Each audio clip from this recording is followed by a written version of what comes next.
What's going on, everybody? It's your buddy, it's your pal, Spass Phoenix, the YWC reality check, and you don't see my pretty, sexy face, so you know I'm not alone. Guapo, say what's up, buddy. Hola, mis amigos, Senor Guapo's back again, and yes, we will be talking some AEW today, too. Well, yeah, it's part of the thing. Yes. Little, you know how it is, cards on the table. This is just an off the cuff, so it's gonna be all over the place. I asked you last night during the Hell in the Cell pay-per-view if you wanted to do a review afterwards, and you said no, because you had other shit to do, and you had to get up early, and I had to get up early, and rah. And then the main event happened. Yes. And you texted me over and over, we need to do a review, Guapo needs to rant. Yes, this is true. And I couldn't at the time, I didn't get those messages at the time, because I was watching on a delay, yay, living in Canada. So, I came to you with the compromise of... Basically, we previewed Premiere Week for WWE and AEW the last time we did a video together. Let's do a follow-up on that. Let's talk about how the whole Premiere Week went. The Premiere Week includes the Hell in the Cell pay-per-view from last night, so you'll still get your rant in. And I thought that was a pretty fair... Because everybody... And I mean everybody, from you to me to Kristen, if she even watched the pay-per-view, to our friends like Jake and Connor and OKFabe and whoever else we can think of, probably people in the Smart Marks group, are all going to rant about that main event, and rightfully so. But... It deserves a rant, yes. It deserves a rant, but the entire week doesn't. No, the entire week does not. And we're going to go sort of bullet point through all the different shows and what they had for us and what they didn't have for us. Wrestling's always got its ups and its downs. Quick Simon Miller reference there. But when everything's sort of blah and everything's kind of in the middle, it's like, I like this a little bit different than this, a little bit different than this. This was a little bit good, this was a little bit bad.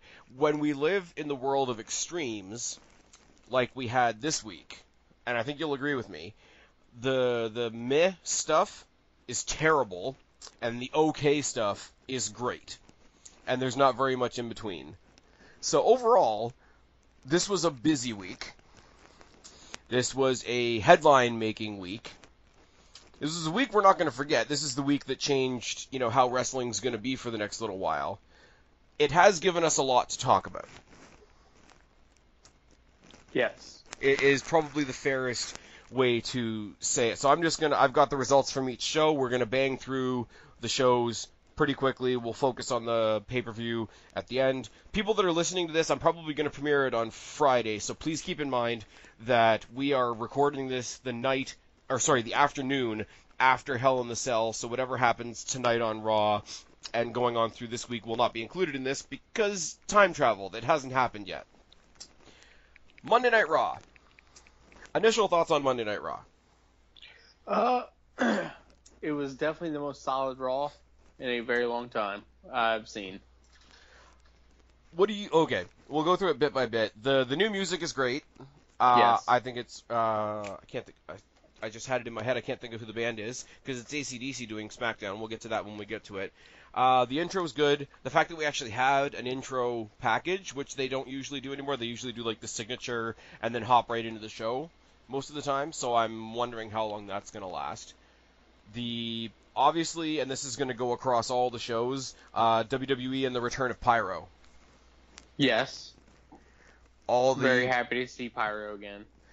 A lot of people that used to have it, obviously Brock Lesnar is the first one we're going to talk about, but there's some people that just, like, part of their entrance, and Brock Lesnar is the big example when he just sort of does that first, like, rah, on the stage.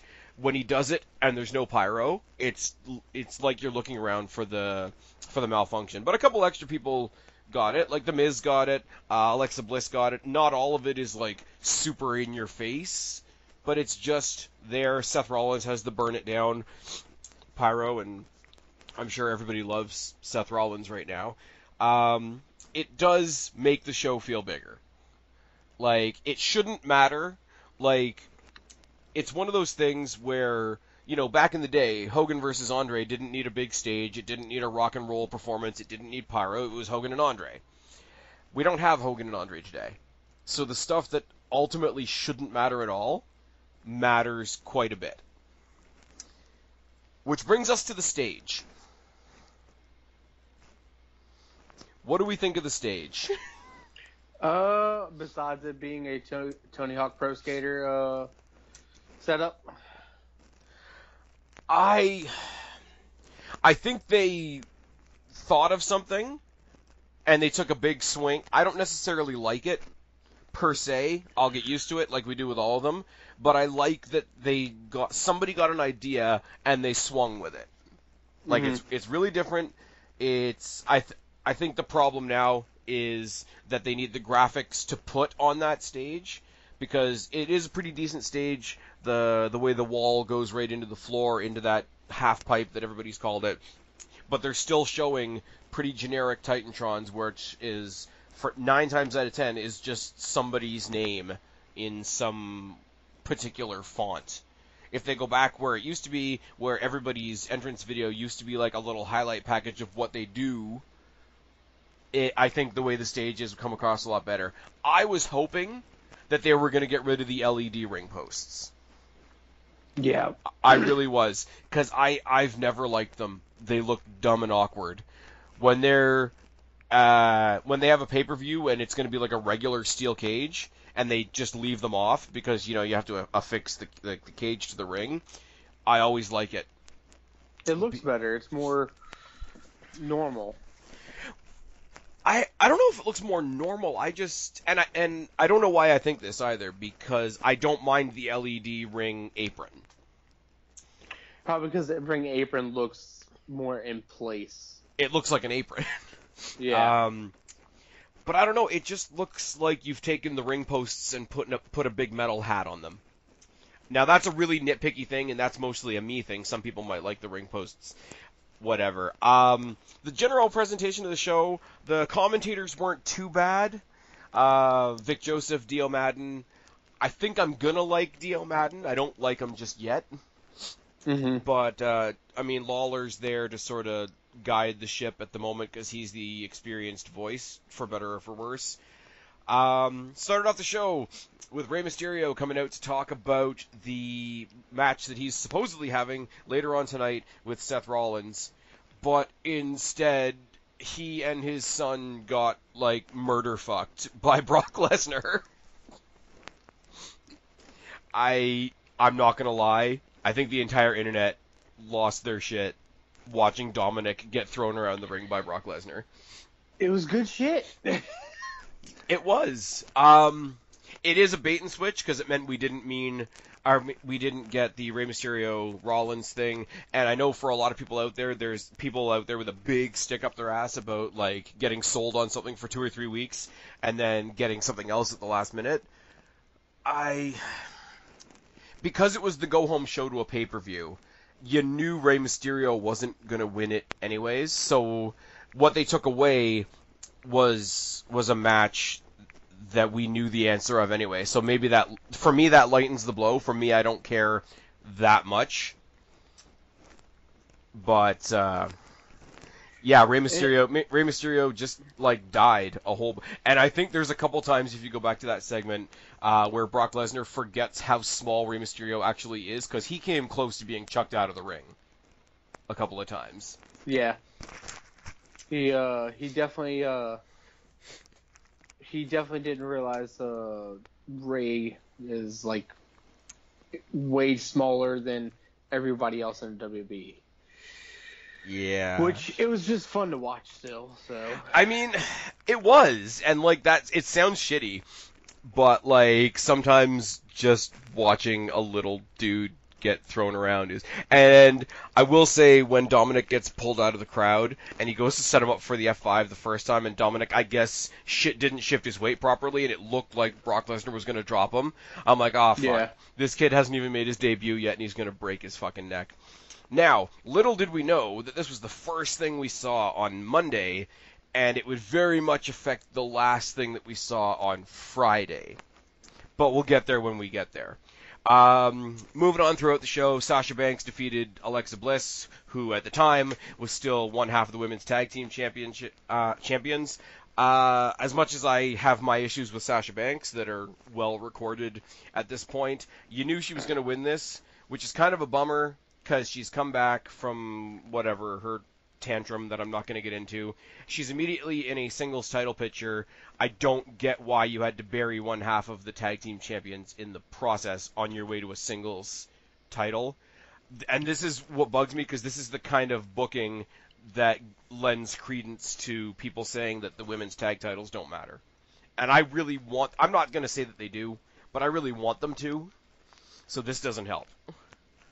Right. It's not the end of the world, but I don't know.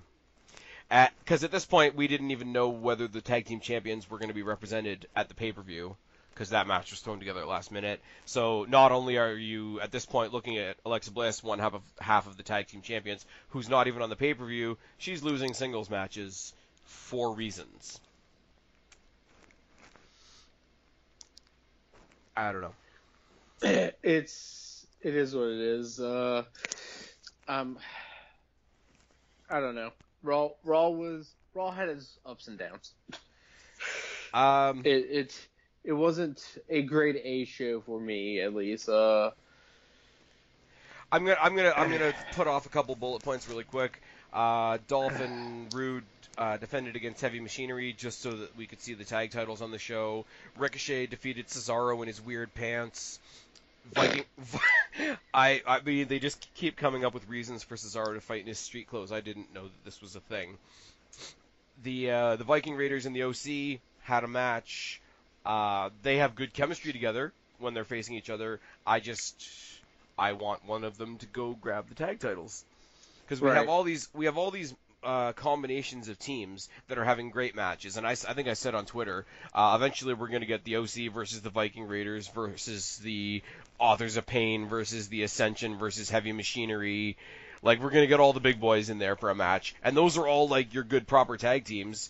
And yet the tag team champions right now are Rude and Ziggler. People want Bryan and Roman to be a tag team now. Yeah.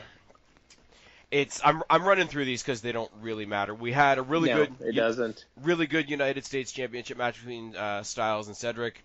I want Cedric to have that title sooner or later. The push of the OC is kind of floundering, to say the least. So if the OC is failing, put the belt on Cedric Alexander, who everybody loves. And Cedric Alexander, along with Ali, is one of those guys that were like, yeah, us 205 guys over here, like, we can do some other shit. But yeah, we can actually have good matches. We can have good matches, and you can have good feuds. And AJ Styles, to AJ Styles' credit, he's doing a great job of being there for Cedric to help him look good. Because AJ Styles, people are falling off on him a little bit. He's coming off as a bit cornball, a bit goofy now that he's back with his boys and whatever. But in the ring, if you want somebody else to look good, he does have a little bit of that Ziggler in him, where he does do a great job at making whoever he's in there with look great. Yeah. It's hard to watch an AJ match and not enjoy it because AJ's not doing the right thing. It's always a good match with AJ. Yeah, and it sucks though because I think he gets slotted into that, like, you know, people call him a great wrestler, and it sort of becomes like a backwards compliment because right now everybody's kind of a good wrestler. Yeah. You need to be more than a good wrestler.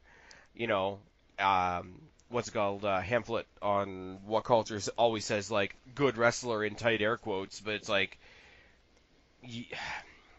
there aren't very many bad ones right now. I mean, there's ones that we don't like. There's ones that we don't appreciate other elements of, like maybe they don't have mic skills, maybe they don't have a character, maybe they're not being booked in a direction that we like. But there's not very many people in WWE right now that are bad wrestlers. So just to say, hey, there's Styles, he's a good wrestler, you kind of go, so? And that's kind of a crime in and of itself, because it shouldn't be, and so. Considering he was PWI's number one wrestler, less than 5 years ago? Yeah, at least a couple years ago now. I think, was he in WWE when that came out? No. Or was that when he was still TNA or New Japan? That was New Japan. It's so bizarre, though, because if you go back and you look at AJ Styles, in TNA, and everybody had that like list in their head. Oh, imagine if they ever did a WWE versus TNA pay-per-view, and everybody always said, yeah, it would be John Cena versus AJ Styles, because he was like the guy. And I'm sorry, in a world where WWE still has their, Cena sometimes and Roman and now Seth, who we're going to talk about later, I don't think they've ever made Styles the guy. And when he's not the guy, he's just a guy. Which is really unfortunate considering he's holding a championship right now.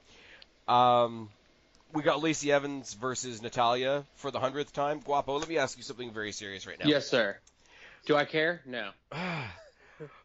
Do you even see yourself squeezing out a thread of care for this? Because we may run over and I might miss the first bit of Raw tonight, but we're getting these two again tonight after we just saw them last night. I don't know why this is a thing. Yeah, I definitely have zero fucks about this match, just simply because there's not a real point to it. Yeah. There is nothing that's telling me, hey, I really should be watching this match. It's the proverbial watching gray paint dry. Yes.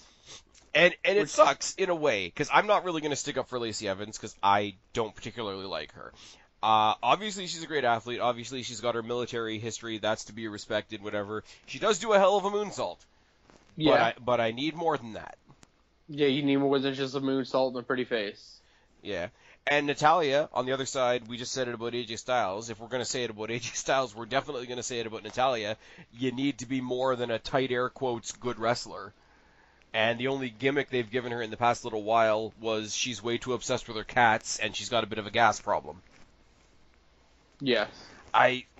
Which is terrible. I want to like Natalya. I want to like Natalya, but she has to give me something to like, and I want to like Natalya, but WWE has to give her something to do. And I'm sorry, SummerSlam does not count, because SummerSlam was just, okay, we're going to be in Toronto, let's stick a Canadian in there, because the Canadians are stupid, and they'll cheer because reasons. I mean, it's Bizarro Land, isn't it? Okay, but you have to understand, Natalya's family is from the opposite end of Canada, and you had Trish Stratus in a match in the building that night. So any, hometown girl, default setting that we would have had went to Trish. Also, half of her lineage isn't even from Canada. Right, but the half of her lineage that her whole gimmick leans on is from here. Oh, yeah. And this is the thing, though. She is part of the Hart family. Half, whole, quarter, whatever. She is part of that lineage. And whatever credit you get from that, she has it. But I want to like her. That's the thing. That's the difference between her and Lacey in this scenario. I want to like Natalya. I want her / the company / her opponent to give me a reason to like her. Correct. I'm fully open to that. Lacey Evans, I don't care. Her gimmick is trash. The fact that WWE have pushed a gimmick like the women's right because it's 2019 and it's full of 2019-ism is kind of gross. Not going to lie. Main event, speaking of gross things, the main event was left up in mystery because Rey Mysterio and Dominic were obviously taken out by Brock Lesnar. Rusev, of all people, stepped up and he put a challenge out there. He was going to challenge Rollins, and everybody's like, okay. He came back in a really lackluster way to, be potentially the father of Maria's kid. Dear God, I just said that. Yeah. And 2 weeks later, he's challenging Seth Rollins, and it's like, okay. You sort of staggered the start, but we know he's not going to win because Seth Rollins has a match on Sunday. But in this case, it's not like a Rey where Rey's already established. Rusev is still in his establishing phase. He has been forever. But if he gets a good match with the champion, that's a little bit of a rub. That gives us a little reason to hope about something. But no, because the match was interrupted by the return of Bobby Lashley making out with Rusev's wife. Yeah. I mean, like, I didn't know what to think of all that, honestly. I mean, I won't lie. At the time, in the moment, I was laughing my ass off. I was cackling like an idiot. Because, like, she ate his whole face. Like, the footage of all, like, I don't know about you, but these days I go, I'll flip off Raw. I'll go and watch Jake and Joe on their review, but I'll also flip through Twitter to see anybody's like cell phone footage that's made it out while they're Mm-hmm. making out. While it's Lashley and Lana, which is just terrifying. You see, because Corbin and Orton are there because of something else that I forgot to talk about, but we're going to talk about in a second, and they can't help themselves. Yeah. They are cracking up on the stage. I know I saw Corbin's chair break Yeah, on Twitter. that's another thing. And Randy Orton laughed at him, and Yeah. you almost figure there was like a domino effect because he came out for reasons that we're going to talk about in a second.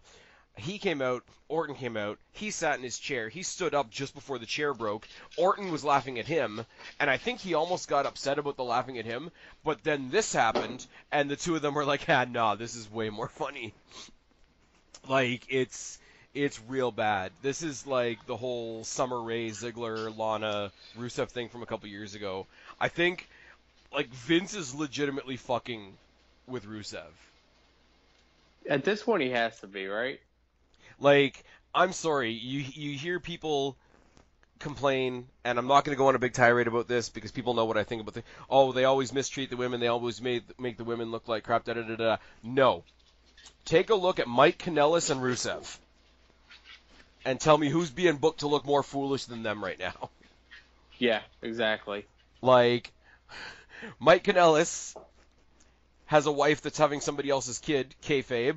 So Mike Kanellis, and out of the mouth of Corey Graves, Mike Kanellis is getting cucked on Raw, and Rusev just lost his wife again. Like, again. That's a thing. I don't know. It's you're laughing hysterically. I will encourage everybody that's listening to me right now to go on Twitter and check out at Cresta Star. It's this girl that does these like 5-second, 10-second, 15-second reactions to WWE, and she had a little react to Lana's return, and as they're freaking eating face, she's just like, "Doesn't it feel good to be gangsta?" I laughed a bunch, I'm not going to lie. I have more fun on Twitter than I do watching main roster WWE. But, Well, because Twitter's more fun than main roster WWE sometimes. yeah, I don't know. YouTube after main roster WWE is a lot of fun. I will say, I have to backtrack, though, because we mentioned Randy Orton and Baron Corbin being on the stage while the Rusev and Rollins thing were happening.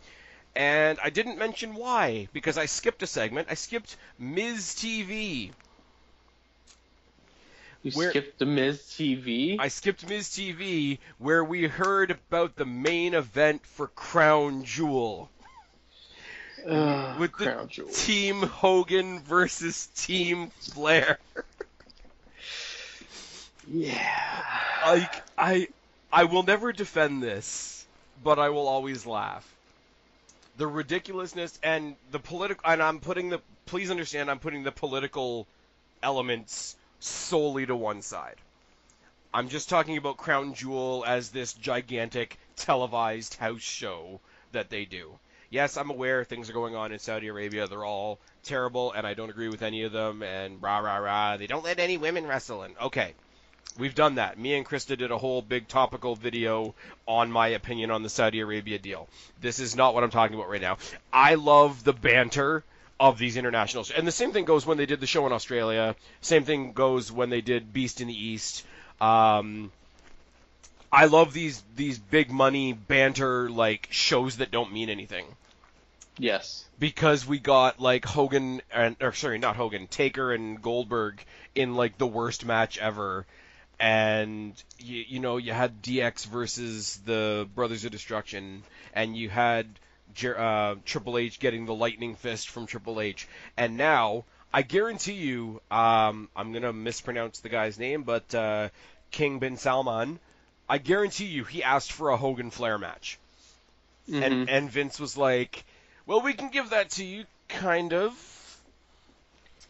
So I think what he asked for, well, one thing I'm pretty sure he asked for was probably Sting versus Undertaker. that's rumored to be a possibility. I really hope not. I really hope not too, but again, it's one of those, like, it's a televised house show, and nothing really matters. I've also heard it rumored that we're getting Rusev versus The Fiend in Saudi Arabia. Oh So, God. but I've just, Hulk Hogan's first two members are Rollins and Rusev, and Flair's first two members are Randy Orton and King Corbin. King Corbin coming out there looking like Burger Lannister, and we're going to get to more of that later. But that's the end of Raw. Thank God. Yes, thank you, Jesus. Let's dip our toes in the Wednesday Night War. The Wednesday Night War. Wednesday time that I'm having fun. Wednesday felt good, didn't it? It did. I'm going to start with NXT just because that's what I watched first, and I've already kind of done a review, so this is retreading old stuff for me. Started off the night, and I'm sorry, this was a great way to start off the night. NXT champion Adam Cole versus Matt Riddle. Yes, great way to start the night off. I will say right now, this is tied for me for match of the week. And Okay. I'll tell you where the other tie comes in later on. The match was great. The match was wonderful. Match could have gone on a pay-per-view, but at the same time, I think it might at a later time. Matt Riddle is great. He's so different. He's so different in the ring from a technical point of view, and Adam Cole is such an overall character, superstar, however you want to say, like the showmanship side of it. It was never not going to be good. And I think this went like this went for a quarter of the show. Like this was 25, 30 minutes almost. And I don't think they held anything back. I think they knew they were going head-to-head with AEW, and I've said this before, even before they moved to USA Network, NXT has a habit of putting what I think should be the main event in the beginning or the middle of the card, and having some story stuff happen at the end. It's not necessarily bad, but it defunks your idea of what a main event is. Right. Any thoughts on the match itself, other than it was really good? I mean, it was a really good match. I'm happy to see that they're going to be probably keeping Adam Cole in WWE, and he's not going to go anywhere, most probably. Or, well, I'd say WWE, in NXT. Yeah, I think anybody we were worried about losing has been solidified by the fact that NXT is on TV now. Yes. Matt Riddle, definitely down the line, is going to be a champion. I wouldn't mind them actually throwing the North American title on him for a little bit first, but he's going to be he's got in a completely different way from Adam Cole. He's got his own kind of stardom, but unfortunately, as soon as the match was over, Matt Riddle kind of became irrelevant. If I had given you a blank check, one card to write one prediction on for what the first surprise was going to be on NXT this week, and you tell me that you would have predicted the return of Finn Balor, I will smack you and call you a liar. I never thought it would happen. However, I have said that he needs to do something to where he can go somewhere and create a stable, because he needs to turn heel. NXT will allow him to do it. See, I don't. I think it would have been easier to turn him heel on the main roster because people weren't as hot on him. You're not going to get Finn Balor booed in NXT. Not that matters, because I mean, look at Ciampa, who we're going to talk about in a second. But Finn Balor can't be a heel in NXT, and I'm not saying he couldn't do it. I'm saying the Full Sail crowd or the Takeover crowd won't let him be heel. It would be like when they tried to turn Becky on the main roster. and all the fans were like, "We're not having it."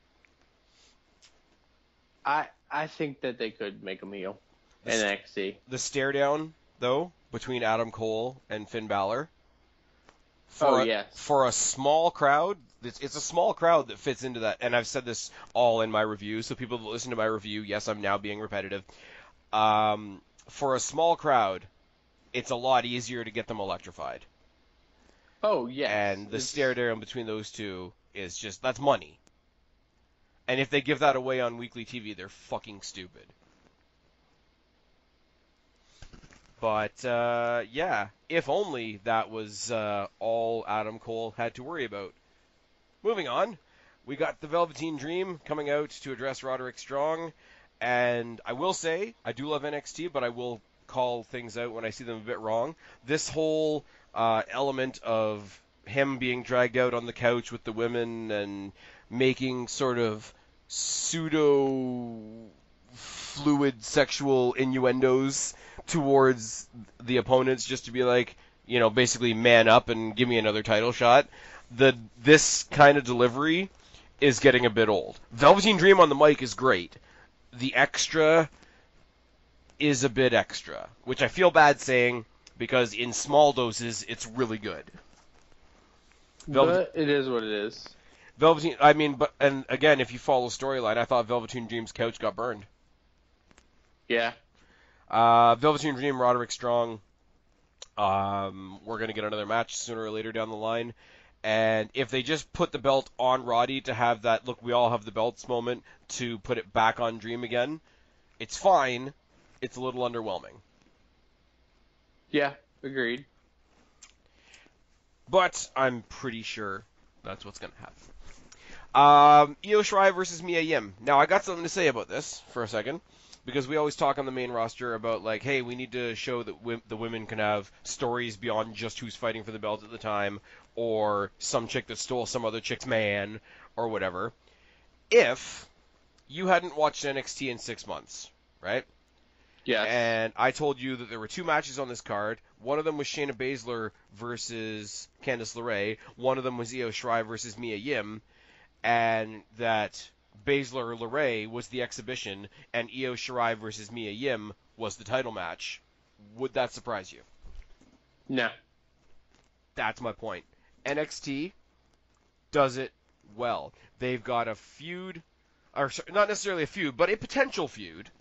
Or at least a really, really damn good exhibition that is at least believably as good as their current title situation, with neither of them really mentioning the title in the context. And I think that's great. Io Shirai, Mia Yim, Sorry, I've lost my place for a second. Io Shirai got the win. Mia Yim is sort of cool at the moment. She's got that badass. I've referred to her as like sort of a more urban version of Lita, and the crowd loves her. She's fun. She's badass.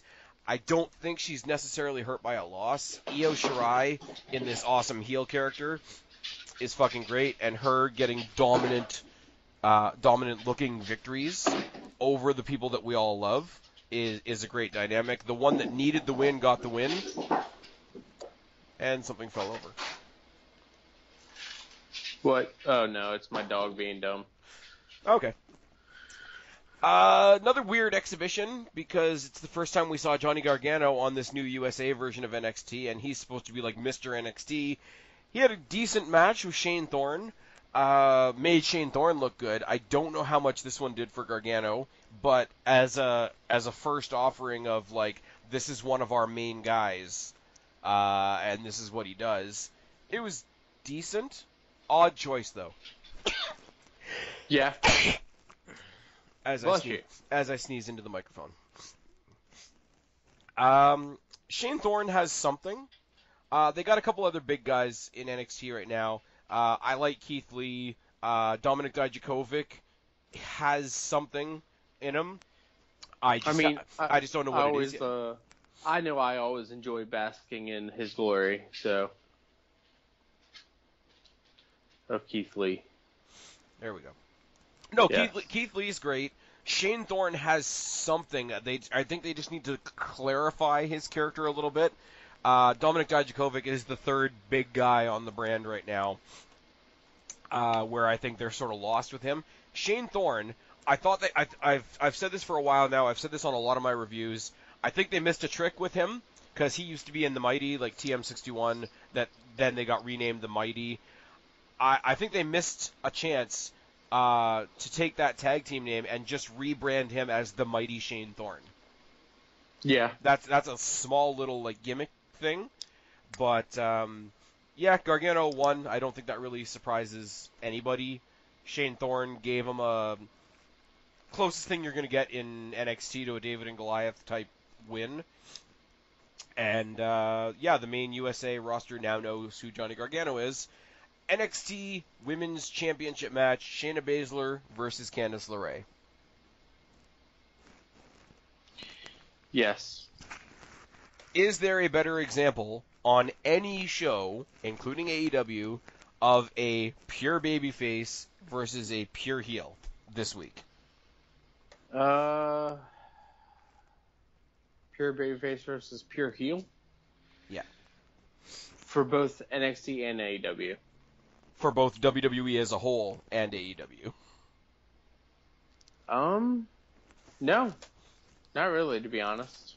I think the whole thing gets summed up. There's the one spot on the outside where she's working over Candice's arm, and she sticks her arm in sort of like that grip hole at the top of the steps, and then she sort of like takes a running start before she like kicks the trapped arm. Yes. Because Baszler, and it's all in facials and it's all in character and not necessarily in the physical. What I'm about to say here, but Baszler had the perfect sort of I'm gonna hurt you and I'm gonna like it look on her face, and what's her name? LeRae had the perfect 2 or 3 seconds of oh my god she's about to kill me, and then the impact and then the agony afterwards. They just, I mean, a lot of people wanted Candice to win this. I didn't necessarily think she was going to win this, but I think she was the perfect babyface to show, again, because she's had this with other people before too, she's the perfect babyface to show how evil Shayna Baszler is. I mean, we saw this a little bit with Kairi Sane. We saw this a little bit with Io Shirai before she had her heel turn. We saw what she did to Dakota Kai with her arm and such. I don't want to say helpless because none of these women are helpless. Let's be real for a second.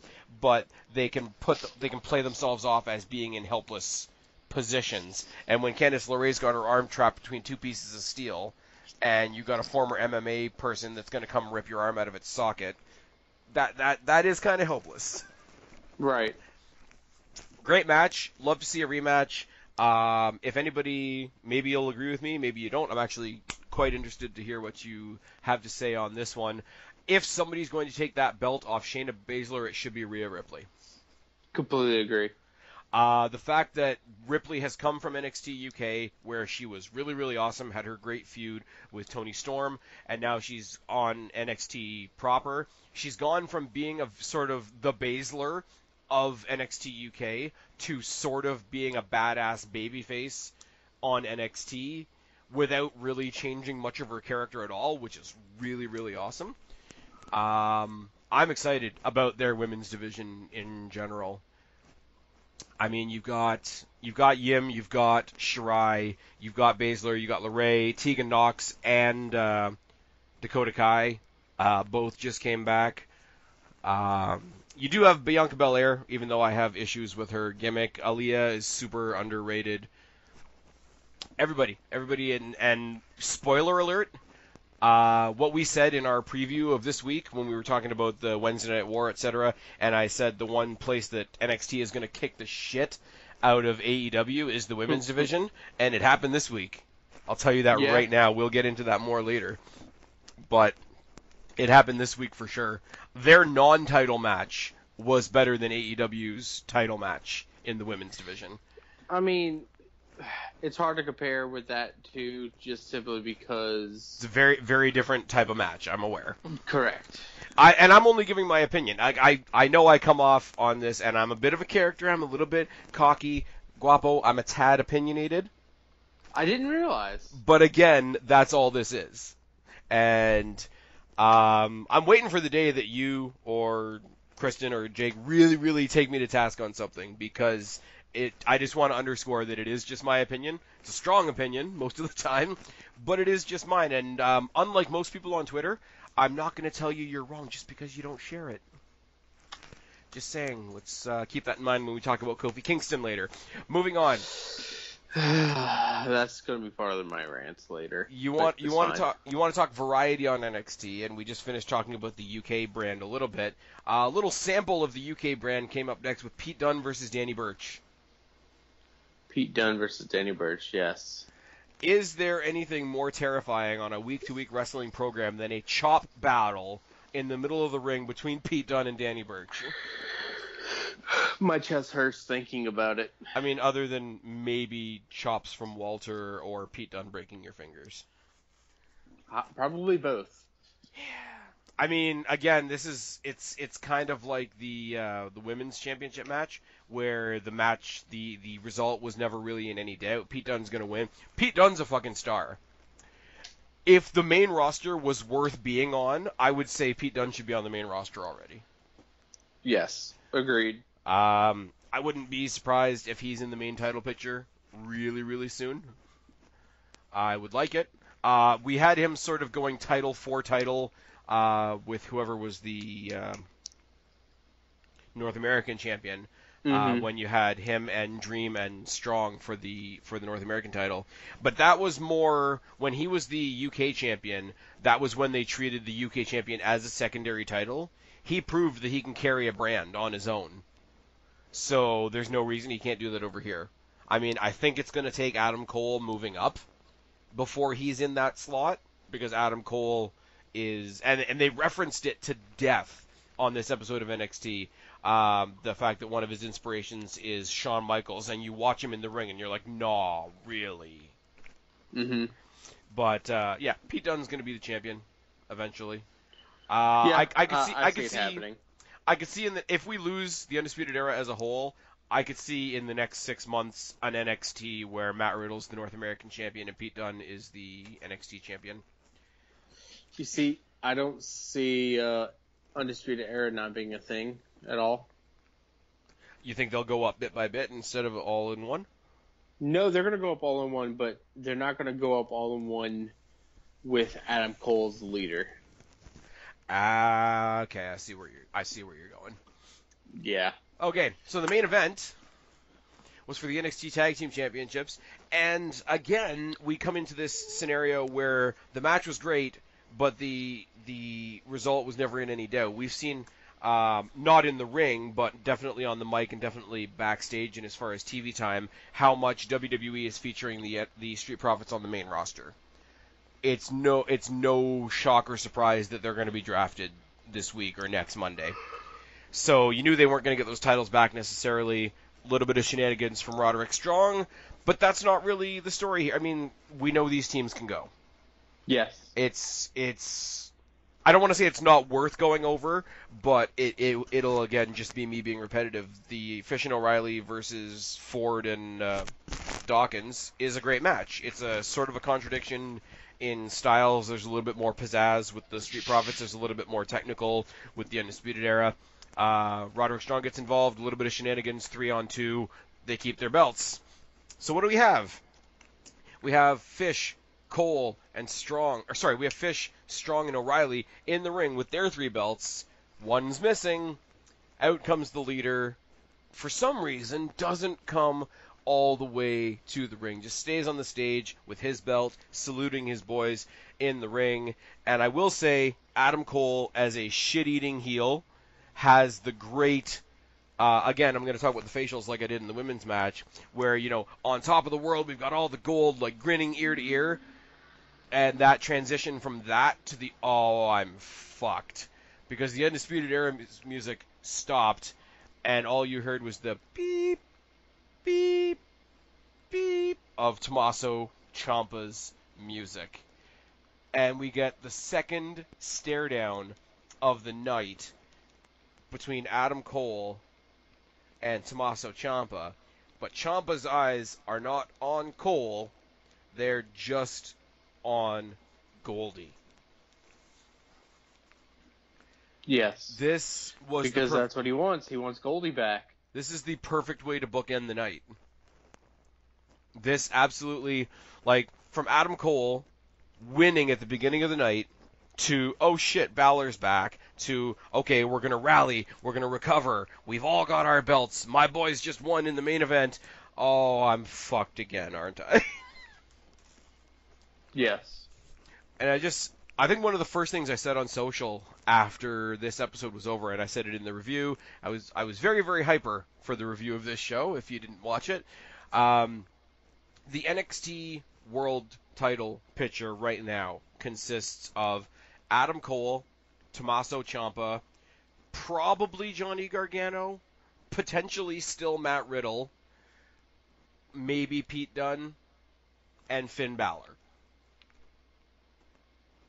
Tell me how we're going to have bad title matches in the next year on NXT.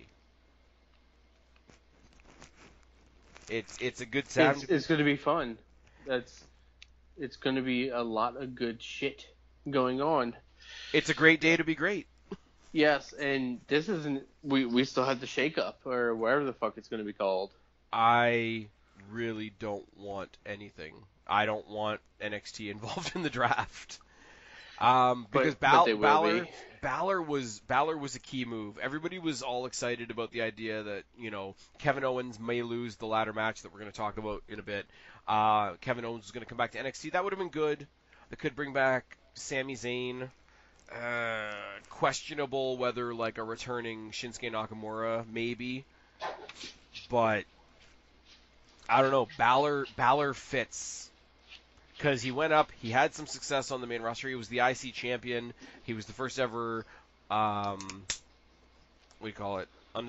Universal champion before he got injured. But he's not such a main roster, main event guy that it feels like a back step to come back to NXT. And I'm not saying that it is anyway, but right. He ticks all the boxes. Like, we knew they had to shove somebody from the main roster on NXT to get the main roster eyes back on NXT. I don't think you could have picked a better guy. Because all the wrestling fans, because we think we're smart. We do. Yes, I think we do. We know exactly what's going to happen. He's going to go away. He's got his time off. He just put over the Fiend. He's going to take the time off that he asked for. He's going to go shag his new wife. He's going to come back as the demon and get his revenge on the Fiend. Or he's going to come back and he's going to join the club, and that's going to be a whole thing. These are the things that are going to happen. Guapo, we know it. Yes. Nobody saw this. No, didn't and that's see that why. Coming. And how often? And you got to give WWE credit when you can. When they give us something that we didn't see coming, legitimately, it's good. And this is kind of why I like. Everyone's like, oh, they went to USA just to compete with AEW, but you know what? There's no spoilers now. Yes, thank God. Also, did I mention I'm going to NXT Live? Yeah, you did. You're a dick. Yeah.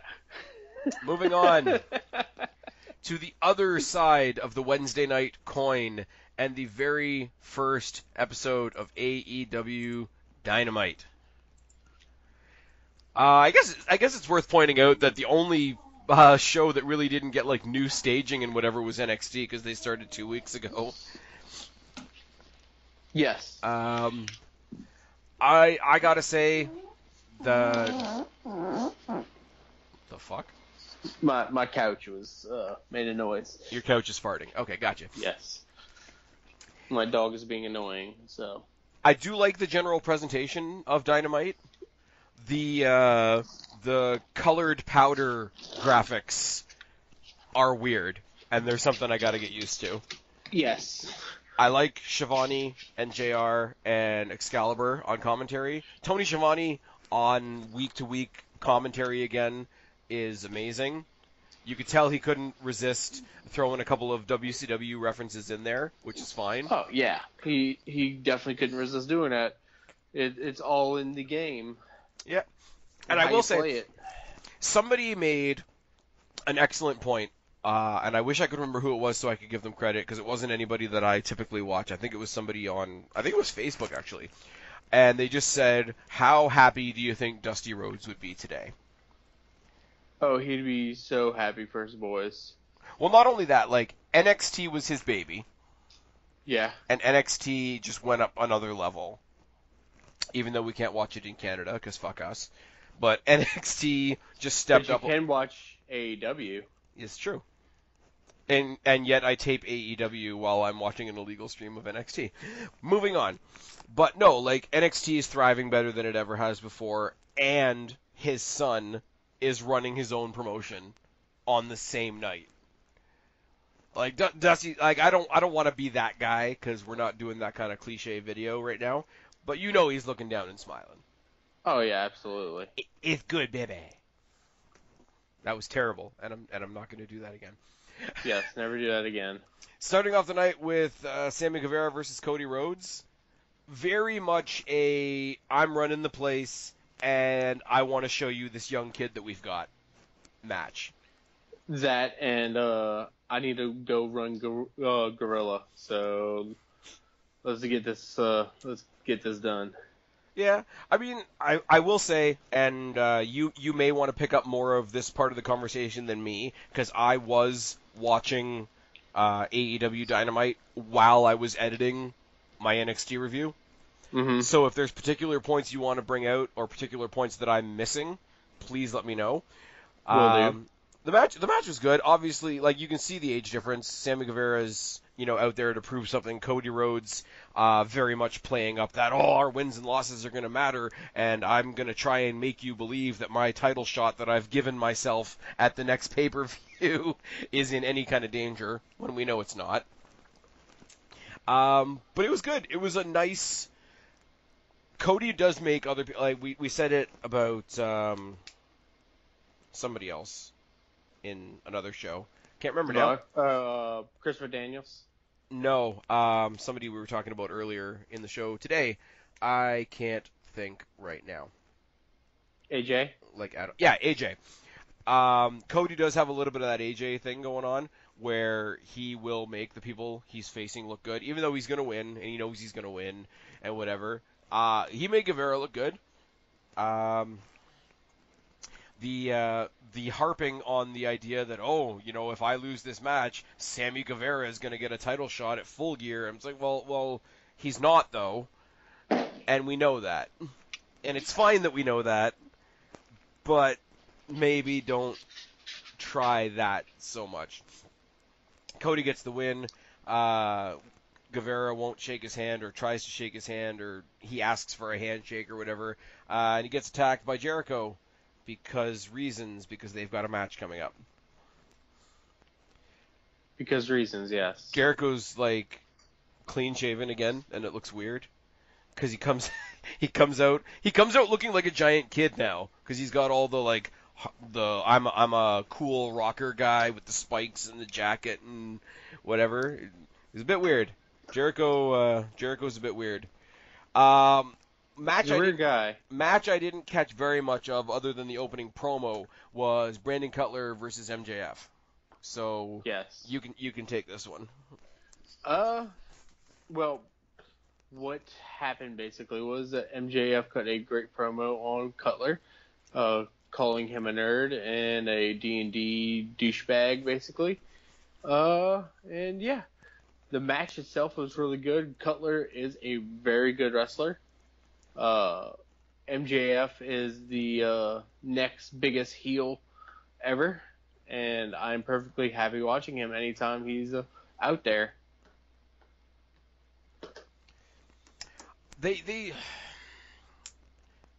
I know that AEW and NXT sort of panders to the type of fan that knows all the behind-the-scenes stuff. But I think they go one step too far when they start talking about, this guy's really good friends with the Bucks, and, he tried really hard to get them to give him a shot in the company, and that kind of thing is going to get old with AEW, I think. For me, anyways. Because it's to a certain point. Because if like, if tearing down kayfabe is the whole gimmick of your brand, I don't know that that's sustainable. I don't know if that's something that everybody needs to do. No, not everybody needs to tear down kayfabe. Like, I'm trying to think. Like, the only thing I can compare it to is like Deadpool. Deadpool breaks Yeah. the fourth wall, right? He does. But how exhausting would a Deadpool movie be if every single character was talking to you and winking and nodding and That would get old because that's Deadpool's thing. yeah. And I think I get a lot of that. Like, if it was just with them, or like if it was just with the Bucks and Kenny, or if it was just the four owners, where it's like, well, on a side note, when I found this guy on the indie scene or whatever, like even if it was just secluded to those four, right? But if it's something that's now coming from the commentators, it's now bleeding into other matches. I don't think long term it's a good idea. Short term, you're gonna have the people that have followed it because it's them, because they watch Being the Elite on YouTube and followed them on social media. But eventually, you're gonna be hopefully building a more broad. And trust me, I do hope they build their audience. I talk a lot of shit, but I do think they put on a decent show, even though they've got like colorful like powder pyro everywhere. But you're eventually gonna come to a crowd that doesn't give a shit about that shit. Right. And I think when they get there, they're gonna either turn off a couple of fans, or they're gonna be forced to reel it in, and the ones that do like it are gonna backlash, so they might back themselves into a corner that way. Yes. Anyways, on to a match that we were supposed to have on pay-per-view that didn't happen because of Dragon Gate reasons. Hangman Page versus Pac. This was great. That match was great from start to finish. I mean, I do laugh at the whole, everybody needs to go to AEW because you'll be free there, and because that narrative gets overdone. It's definitely true with Pac, though. Yeah. He definitely earns it because Pac is fucking awesome. The bastard. Because he is quite a bastard, yes. The Black Arrow and the Brutalizer. It was nice to see him do the shooting arrow, or wherever he calls it. Black Arrow. Black Arrow again. I think it's such a neat change though, because other than when he did the Brutalizer to Kenny Omega, because with Kenny Omega he did it to him like in midair, which was even more impressive. But the Brutalizer is a face down move. You're basically face down in the same sort of position that you would be for the Crippler Crossface, right? Mm-hmm. So if you're going to be doing a face down submission to a person, why would you land on them facing up? So he does the Black Arrow to the small of the back instead of going chest to chest, which is just different enough to make you go, ow.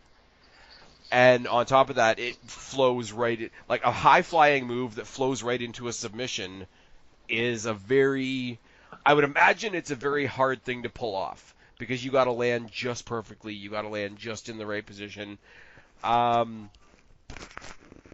Just because I know Pac, and I've already known Pac like from watching him in NXT/WWE, and because Paige is the one I don't know, they're not doing very much momentum-wise to get me excited about Paige. Yeah. Not to say that I'm coming out of this thinking he's a bad wrestler, because I don't.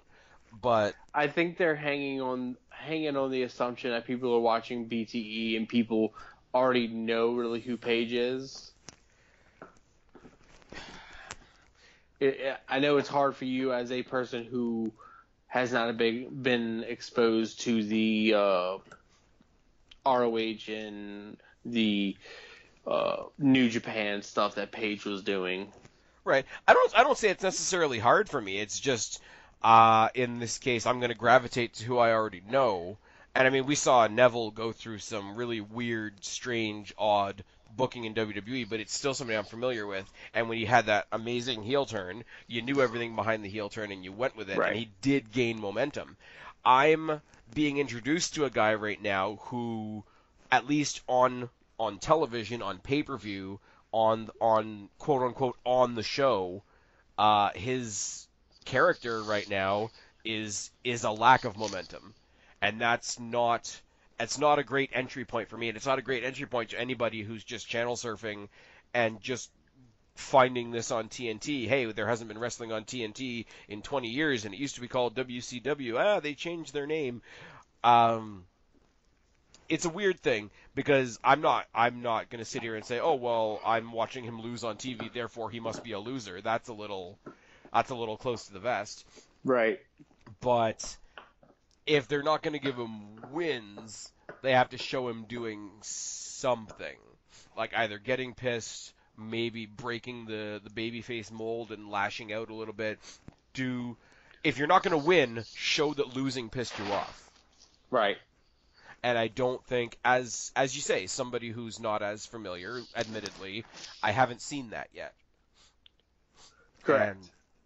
And don't get me wrong, there's all the time in the world and all the chance in the world that they could do that tomorrow. Very much so. And to be honest, I look forward to it happening because, I mean... Did you see the announcement that on Tuesdays they're going to be having the dark match that they had before the show started aired on TNT? From the previous week, right? Yes. I think that's a neat idea. Yeah, I mean, it gives you that spotlight to spotlight a certain 2 people, 3 people, 4 people, whatever it is, whatever type of match it is, on a special program, and so they could be a part of the show. However, they have their own segment type thing. Yeah, I mean, or more... I look at it kind of like a main event or a Velocity, a Sunday Night Heat type thing. However, you're just putting it on a separate day, but you're not taking away from anybody for anything. It's just a little extra content for those people that want it type thing. Yeah. I like it in the sense that, hey, just because they weren't on the show this week doesn't mean they don't have a presence. Correct. My only issue with that, and it's sort of comparable to a house show example, is unless their battle plan is completely different from WWE's, which, let's be real, it is. But I think in the past the idea has been you use dark matches to try out something that will eventually be on TV. So in that sense, I don't want to see something that I'm going to see on TV before it happens before it really happens. Right. Do you know what I mean? Like, I saw one of the times that Jericho came back to WWE, he made a surprise appearance at a house show up here in Toronto against The Miz. And then literally 2 weeks later, he showed up on TV, and they tried to play it off as the big surprise. Oh my God, we haven't seen him in forever. And I'm like, yeah, I saw him 2 weeks ago. Right. As long as they're not doing that, as long as they're taking the concept of those dark matches differently, then they'll be fine. But if they do start using them as those practice grounds or those testing grounds for something that they're going to do actually on TV later on, they may shoot themselves in the foot. But then again, who knows? Side note, we're missing Lacey Evans versus Natalya at the moment. Are we? Oh, yeah. Shit. Yeah, it's 20 after 8. I will, it's the beauty of TiVo. I can go back to the beginning and then fast forward through that match again. It's okay. You have to fast forward at least 15 minutes before the match actually starts. Oh, good Lord. Yeah, WWE. We're going to get to that rant soon. Yeah, we are. No, there's still some good stuff to come before the bad. Riho versus Nyla Rose. Lot of controversy going into this match.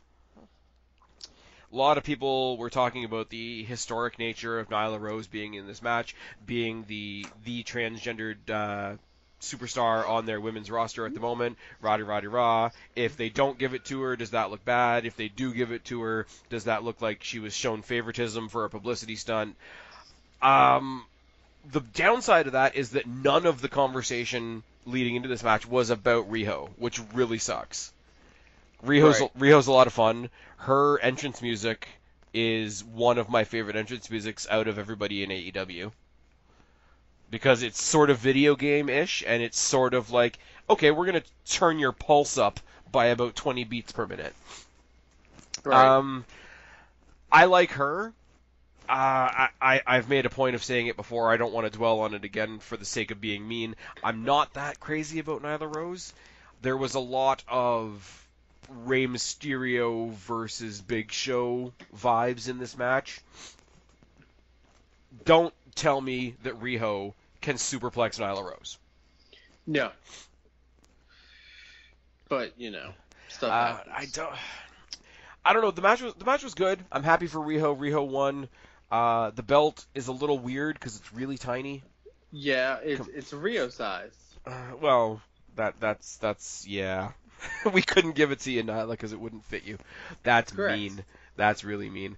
No, I'm happy for her though, because she on her own. There's so much enthusiasm from her side of things that it's just like I'm not familiar with her, and I still wanted her to win. If that makes sense. Like when I first saw her on one of their pay-per-views. Little factoid for you. The fact that Rio is 21, Yeah. and she's been wrestling for 12 years. Yeah, they mentioned that on commentary. And Yeah. I love how Jim Ross on commentary was like, for those of you that are bad at math, that means she started when she was 9. I love how like the old bits from JR that used to come off as like little subtle sarcasm now come off as like JR doesn't give a single fuck. Mm-hmm. I will say the one spot where she tried to do the double stomp on Nyla's back and Nyla nearly like stood up in the middle of the double stomp, that was a cool spot. I'll give her that. But yeah, just it was half a match. I really, and especially when I had just seen NXT, that had just given me Mia Yim versus Io Shirai, that had just given me Baszler versus LeRae. It might not be fair, but their women's division got slaughtered tonight. Mm-hmm. First show, be fair, first show. And I agree, they compare the two, yes. However, you have to also take consideration this was the only women's match on the card, as well as it's a freshly started women's division. And see, that's the other thing that kind of bugged me about the show. I mean, granted, there was much fewer matches on this show than NXT. NXT gave us a bunch of short matches, but you could have put a second women's match on here. Yeah. To say that these are the ones that already fought their way to the top to fight for the belt, but look, like, we've got some depth. Like, throw in, like, you had Britt Baker on commentary. You're going to tell me you couldn't have had, like, Britt Baker versus somebody in an exhibition. Right. Now, okay, and the other side of that coin is, okay, it's a women's match. They don't have any female commentators. To have a woman on commentary during the women's match was also a nice touch, so I can't grill them too much for that either. But yeah, I might sound like an asshole. I'm happy for Riho. I'm happy to see who she goes on to face next. Match as a whole really didn't do much for me. The main event was also kind of strange. But it was good. Kenny and the Bucks versus Jericho and LAX, which is just funny because those two guys aren't who I picture when I hear LAX, but it is what it is. Once again, I'm going to sort of compare it to the Balor situation on NXT, whereas like the match happened, but it was really a vehicle to get us to something else, which in this case was the return of Moxley, the brawl between Moxley and Omega into the VIP area, the pulling powerbomb spot through the glass table, and then Jericho having his own faction, as weird as it is. Cody comes out, Goldust comes out, Sammy Guevara comes out, and at the end, Jericho has this faction of himself, Sammy Guevara, the two LAX guys, and Jack Swagger. Jack Hagar. Whatever. Hager. Something like that. Oh, come on. You had Y2J in there, Goldust, Stardust. We saw Neville earlier in the show. Ambrose came back. I can't say Jack Swagger. I mean, the crowd was chanting, "We the people." Yeah, they were. It was pretty great. Yeah, they were. I'm not an asshole. Just saying, Jack Swagger looks jacked. Again, now. Pun intended? Yes. Okay, I'm gonna sound like an asshole. I'm gonna have people putting comments down in my comment section that I'm an asshole. People are gonna find me on Twitter and say that I'm an asshole. This is nothing against Jack Swagger, right? Jack Swagger's a hell of an athlete. I don't think they ever really found the right thing for him to do in WWE. Collegiate career is apparently great. Apparently he's gone off and done some MMA stuff. Whatever, good for him. Yeah, Well-rounded, he's been in fighting in Bellator. well-rounded, multi-talented guy who could probably give a lot to AEW, right? Yes. But Wednesday Night War, first night of the Wednesday Night War, your big surprises on AEW was Jack Swagger. In NXT were the returns of Finn Balor and Tommaso Ciampa. They lose that battle. Yes, They but lose the battle of the surprises. yes and no to me. I don't know. I think the fact that both shows ended on a tag match was interesting. Yeah. Both shows ended on a tag match that involved a lot of interference and involved the introduction of somebody else.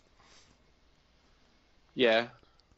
This weird faction of like Jericho, Hager, Guevara, and LAX. I don't get it yet. It might not even really be a faction. Oh, If anything. there's video of all of them moving around together in backstage. Okay. Yeah, I don't know. Maybe all of them are partaking in a little bit of the bubbly. Y2JWO. Yes. I don't know. Like I say, not a bad show. The women's match was what it was. Commentary's great. I could say maybe I'm a little biased, but I enjoyed AEW's Dynamite more than I did NXT. Then we're going to disagree, and that is okay too. What I still don't okay, and we only because we're talking about them on Raw and SmackDown, I have to mention it for AEW as well. I still don't like the TNA style tubes on the entryway. I still think it looks weird.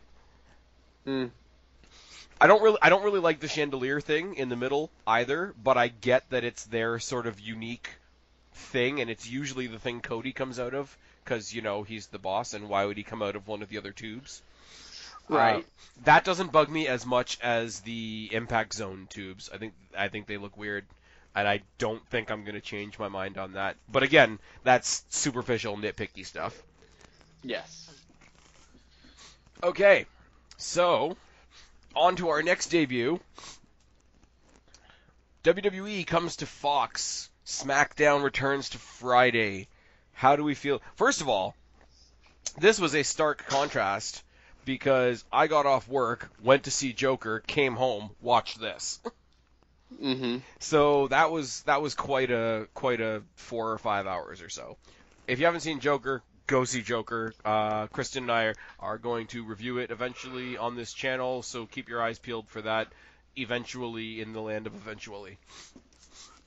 Which means probably not. You never know. It depends how long it takes Kristen to go see it. That's true. We did do a 4-hour video reviewing all of the MCU movies. I'm sorry. Lacey Evans and Natalia are fighting right now on top of the stage, and Lacey threw her against the LED ramp thing, and you just see Natalia fly on top of it and then slide down. It was great. Sorry. SmackDown. I really liked SmackDown a lot. Obviously, with it being on Fox, and I think we said this last week, Fox is the Michael Bay of TV stations. Everything's bigger. It had, not that it was as big as WrestleMania, but it felt like they were trying to make it WrestleMania. They had all the over-the-ring superimposed digital effects. They had more pyro than the law should allow. The stage. What do we think of the stage for SmackDown? And we're back. I We're asked you what you thought of the SmackDown stage, and Skype decided that that was enough of that nonsense. Yeah, Skype was like, why are we still talking about all this? So yeah, I like the SmackDown stage. I think it worked well with what they're trying to accomplish with making SmackDown a big production. I think the bits actually on the stage that look like a grabber claw coming out are unique. I think they'll fade away into being irrelevant in a week or so. But for the first week, they were all right. And I lost my thing here. What's the best way to start off your first Friday night SmackDown, Guapo? What's that? I'm sorry. What's the best way to kick off Friday night SmackDown?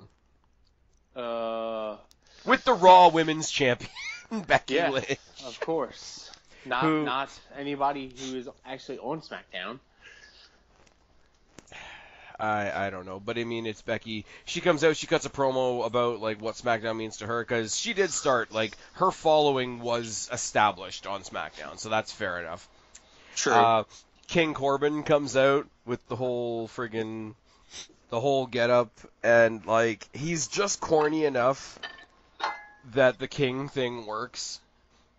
Like he's given it 110%, even though it's kind of shit. Agreed. Apparently, Baron Corbin and Becky Lynch are about to have a fight. They're interrupted by the fucking Rock. Well, of course. Who else would come interrupt?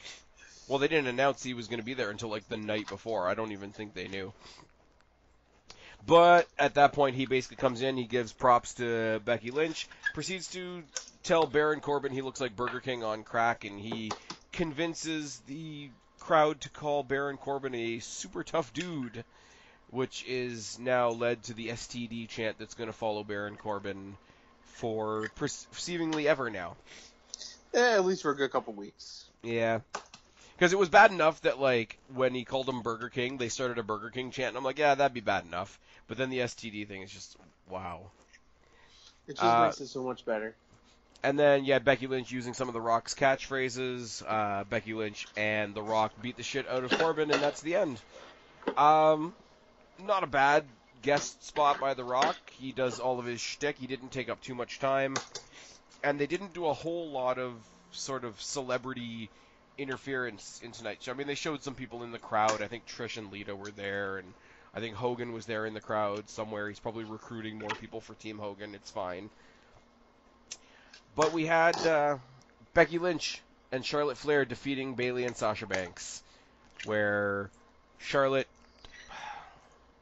Where am I? I got lost. Charlotte Flair got Bayley to tap out, which got her a title shot at the pay-per-view on Sunday, which is fine. Sasha Banks got a loss, but didn't take the actual loss because it's Sasha Banks. And, yeah, on the one hand, you've got the Four Horsewomen, who are their four main women in the division, but it also reinforced what you and I have talked about before. They need to stop making it look like the Four Horsewomen are the only women in the division. Well, isn't it? Those are only four women who can compete for the title at all. And for SmackDown and Raw, and then when one gets bored of the other, they flop the two to the other one, and then they go for the other title. It's just bad, isn't it? I mean, just look at the last five champions for 5 women champions on each Raw and SmackDown. Yep. There's only one name that differs. You're not wrong. There's only one name, and that's Alexa Bliss. You know, the Correct. one who ironically gets accused of being pushed too much. Correct. But I mean, it's all like we're talking all this shit, and I talk a lot of shit, especially about Sasha Banks, because we all know what I think about Sasha Banks. I'm not going to take anything. We do. I'm not going to take anything away from the match because the match is great. The match was good. Nobody's saying that Sasha Banks is a bad wrestler. She's just a bad human being. And the rest of them are fine. Bayley's better than she ever has been. Charlotte is probably the most solid. And Becky Lynch is the most over. So you're going to get a good match out of these four, no matter how you slice it. Like, you had the Fatal 4-Way back in NXT up until this match right here. Correct. But yeah, like, the more they do this, the more they make the entire rest of the roster look like the mid-card. And it's not cool. because you need to push your Nikki's and your Embers and your Ruby Riott when she comes back, and Sonya Deville. Hell, we're still wondering what's going to happen with Liv Morgan with the Firefly Funhouse stuff. I really hope that's true. I really hope they get some like Joker and Harley Quinn vibe. That's the idea I had last night. When we get to it, but whenever Bray brought out the giant mallet, I'm like, oh god, Liv's gonna have the giant mallet. She's gonna be the Harley Quinn to his Joker. See, I would love it if like he didn't change at all. And if she was like an obsessed fan, sort of like a wannabe disciple and whatever, and the entire connection between the two of them was played just by her, and that he was just doing what he does and he didn't change a thing. I think that would be crazy. I think like she could be like such an admirer of him and how like devious he is and whatever, that she goes off in her own matches and fucks people up trying to get his attention. Yeah, doing everything for Mr. B. Jesus Christ. Jesus, you did not. No. Okay, moving on. I'm sorry. Speaking of The Fiend, we got Bray Wyatt attacking Seth Rollins because Seth Rollins was supposed to have a match with Shinsuke and basically didn't happen. Shinsuke was out there to get Seth Rollins out there to get beaten up after a Firefly Funhouse where the puppets beat each other up in a red-painted dog cage. We're getting there, okay? What's happening in wrestling? Like, Wrestling. it's funny because, like, how the hell does this get on TV, but also how the hell is this, like, one of the best things in wrestling? Oh, Aleister Black actually gets TV time? I'm sorry. Wow. Sorry, I'm just glancing at the TV as I'm He cooking. should have walked into the Hell in the Cell with Rollins and Bray and been like, pick a Oh, great. fight. No, these two who want the smoke. Oh, no. I'm sorry. I'm getting sidetracked. Wrestling, yes. Kevin What is Owens happening? defeated Shane McMahon in a ladder match to terminate Shane McMahon. This was all Thank right. you, Jesus. Yeah, you know what? In all fairness, like, I know it's not the popular thing to say, but give Shane his due, because yeah, he takes up a lot of space. But Shane McMahon does a lot of spots that the actual wrestlers won't do. True. So it's not like he doesn't give into what he's been given. Not saying that makes it right. I'm just saying give the little bit of credit that is due where it's due. Kevin Owens beating him up afterwards, hitting him with the briefcase, hitting him with the stunner, because, you know, we're not copying Vince and Austin at all. And we move on. Correct. Random ass bloody 8-man tag with all the participants that are not even listed in this because all it says is what happened afterwards. Okay. Can you tell me who the hell Tyson Fury is? No. So, random boxer in the crowd for reasons. Anyways, Braun Strowman's in a weird-ass 8-man tag. It doesn't really matter. He throws Ziggler into Tyson Fury, who's conveniently in the front row. I think he was next to, like, Kurt Angle and Mick Foley. And they're going to do something somewhere along the way. Tyson Fury is apparently a controversial figure, and they're going to give him mic time tonight on Raw. And Guapo, you know what I think about Raw tonight? I'm recording this video with you instead of watching Raw. Yes. Let's just say, just from glancing at Raw on my TV right now, it's not good. It's not good. Roman Reigns defeated Eric Rowan in a lumberjack match. Daniel Bryan came to his aid when Luke Harper came out to join the fracas.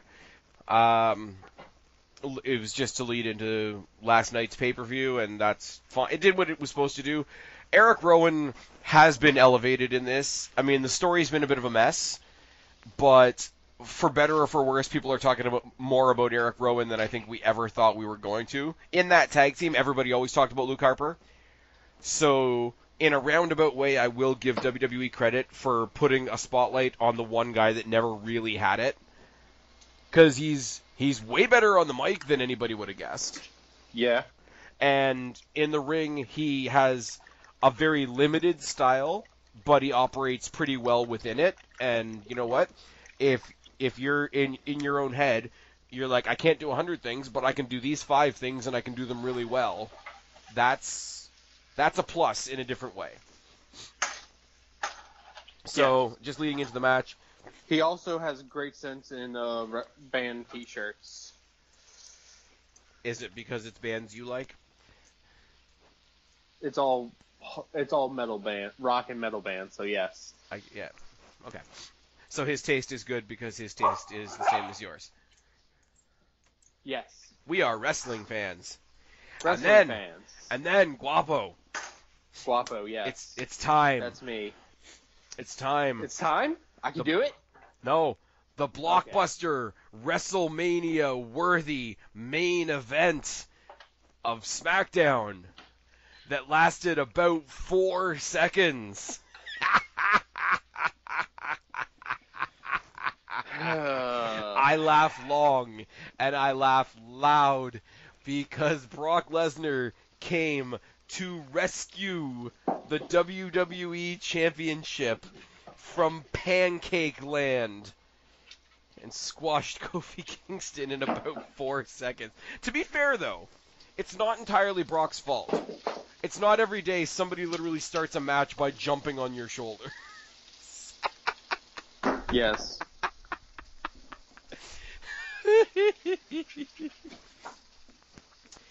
Okay, I'm done. Okay, this match, what this is, I understand Brock winning. I really do. I understand it 100%. This is going to be a mini rant just so you know. This is the warm-up rant. Warm-up rant. Why the fuck do you do all this with Kofi, put the title on him at Mania, you keep him somewhat protected, but then you have him just like have a shitty run because you give him nobody to face to defend his title except for Randy Orton and Dolph Ziggler. Why? Why do I care? Oh, because it's Kofi. Okay, I understand why I care. But why in the good heavens, God's good name, do you then squash Kofi within 9 seconds for the title and let him lose to Brock like that? At least let Kofi get a couple minutes in, a little bit of offense, something. What the fuck, WWE? That is like the most piss poor fucking booking I've ever heard or seen. But no, take that back. It's not. We're going to get there when we get to Sunday night. Your turn. You know why it happened like that? You know why it happened like that? Because Fox asked WWE for more realistic content. It doesn't matter if it's realistic or not. I'm fucking with. This is Sheamus in the middle of the ring saying, "Are you not sports entertained?" Okay, but see, here's the thing, though, right? I'm glad you brought up Sheamus, because 18 seconds was a thing. Yeah. And people were upset about that at the time. Keep in mind, the 18 seconds Sheamus Daniel Bryan thing happened when I was still on speaking terms with Deluxe Man, and I felt the heat from mini Whoopi Goldberg all the way down in Texas, right? God. But like the moral outrage that Twitter apparently has over this. Okay, here's the bottom line. It's kind of like an election, right? Yeah. You can't say right or wrong. You can't say don't try to say anything other than you're upset that your guy lost. Oh no, I because that's what it is. My guy lost. However, I'm okay with Kofi losing to Brock. That's the thing. I'm okay with him losing. I am not okay with him losing in fucking 9 seconds to Brock after having the title this long, defending it, and in my opinion, yes, this title reign for him has not been the best. But no matter what, you've built him as your champion, and you do this to him in 9 seconds. Okay, to be fair, though, the Daniel Bryan thing with Sheamus, how long was Daniel champion for at that point? I don't remember, to be perfectly honest with you. I just remember laughing my ass off. That WrestleMania was when I went from, okay, That was when I started really formulating the opinion of, okay, if the show's not entertaining me, Twitter will. But I mean, you go back farther than that in WrestleMania history. Look what Rey Mysterio did to JBL in his last match. Yeah. And he beat him while his entrance music was still playing. Like, it's not like this stuff doesn't happen. And I'm sorry, like, you might, and I'm not, obviously, you know, I'm not directing this specifically at you. I'm saying more to the outrage in general. Let's be real for a second. The spot that Kofi Kingston had at WrestleMania, he only had because Ali got injured, first of all. So if you're going to have sympathy for somebody, for bad timing, for bad luck, whatever, pour one out for Ali a little bit. Oh, I'll pour one out for Ali all day because the man's a great wrestler, and he deserved it. Although I will say, though, as much as I like Ali, I still would have not been that upset if he got the same squash. Because the thing is, though, there's something funny about Ali... but there's something funny about the Lesnars, and I know people don't like Lesnar, and that's fine. Or some I people like don't. Lesnar. But there's something funny in an absolute squash. There's something funny in an absolute squash, and yes, part of that humor comes from the fact that I know everybody else is going to be pissed, right? But take that on its own, right? This was a spot that was never supposed to be his in the first place. They picked it up when Ali had to put it down. They built him up to WrestleMania. They put certain social issues gently around it so that him winning was a thing. They gave him a spectacular WrestleMania moment. The reign might not have been great, but he held that title, which I'm sorry, I know it's on the B show right now, but, you know, the Universal title is not the number one title. This is the title that has all the history in Roddy Rod. This is the title that Bret Hart held and Shawn Michaels held and Undertaker held and Hogan held and all that sort of thing, because they've all been amalgamated into that belt at some point or another. This is the belt that all of them held, and Kofi Kingston held it for 6 months. Yeah. There are beloved Hall of Famers that have never held that title at all. So, yeah, you might not like the way it ended. People out there might not like the way it ended. People might think it's because of this or that or whatever. But I have sympathy, but it's very measured. You know you understand what I'm saying? Yeah, I completely understand what you're saying. I mean, people know what I thought of Kofi's title run. I don't think he should have been champion. That's just me. He's a great wrestler. He's an entertaining guy. It's not his spot. And if that makes me a dick, then I'm a dick. I'm tired of apologizing on Twitter. But yeah, that wasn't even the end of the night. That's only when you have to, apologize when you say bad things about AEW. It's when people find truth triggering. But okay, you want to talk about AEW? Oh, we're not gonna be egotistical and self-imposed like the McMahons and Triple H are. We're just gonna have one of our owners start the show, and all four of our owners end the show. Yeah. Yeah. Yeah. Just saying. Anyway. But yeah. So after that, there's a lot of time to kill. Brock Lesnar's posing in the ring, doing his thing. And we hear Rey Mysterio's music. Rey Mysterio comes out, and because the shot was a long shot with the camera, and I couldn't see who it was at first, everybody kind of thought that Dominic had been to the gym. But it wasn't. But it wasn't Dominic. It was Rey Mysterio, accompanied by a guy that I really don't know, other than the fact that he's beaten up Brock Lesnar before. The UFC's Cain Velasquez is apparently in WWE now, and Brock Lesnar proceeded to shit his pants. This is the man that beat Brock Lesnar for the title. Yep. And also gave him diverticulitis. Nice. And apparently they're going to fight in Saudi Arabia. Yep. Which will be part of my rant. So far, in Saudi Arabia, we have Team Hogan versus Team Flair. We have two UFC guys fighting over the WWE Championship. And we've got Braun Strowman versus a boxer that I know nothing about. I bet any money that Dana White, one of the owners of UFC, is like, what the fuck is going on? And on top of that, potentially Sting versus Taker, and potentially Rusev versus The Fiend. Oh, God. I'm taking that day off. One of these things is not like the other. One of these things just doesn't belong. Okay, now before we get into Hell in the Cell, Guapo, do you remember a little pay-per-view called WWE ECW December to Dismember. I remember it very well, yes. Do you remember that going into that pay-per-view, we only knew about 2 matches? We knew about the Hardys versus M&M and the Extreme Elimination Chamber. And then they just gave us everything else on the night. Yes. That kind of happened tonight. Or Yeah. last night, rather. Because we only had the Raw Women's Championship match, the random-ass tag match between Don't Call Us, the Bludgeon Brothers, and Roman and Bryan, and The Fiend versus Seth Rollins. After SmackDown went off the air, we got Charlotte versus Bayley announced, which is fair enough, because, 4 horsewomen. Who's everybody else? And then they put out a tweet 5 hours before the pay-per-view, adding like 4 other matches to the card. Well, because they put all the matches that should have been on the card on SmackDown. Well, you got to be careful about where your bread gets buttered, I guess. I'm just saying they should have had Shane and Kevin in the Hell in a Cell match. We had 2 Hell in a Cell matches. Yep. 2. Yep.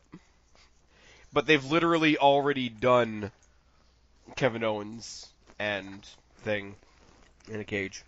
In a cell, So they rather. do it again. Sami Zayn, leaves Shinsuke Nakamura for Kevin Owens. Okay, Yeah. So on the kickoff show, we got Natalya versus Lacey Evans. Again! For reasons. Yeah. Thoughts? I didn't watch it. I didn't watch the kickoff at all.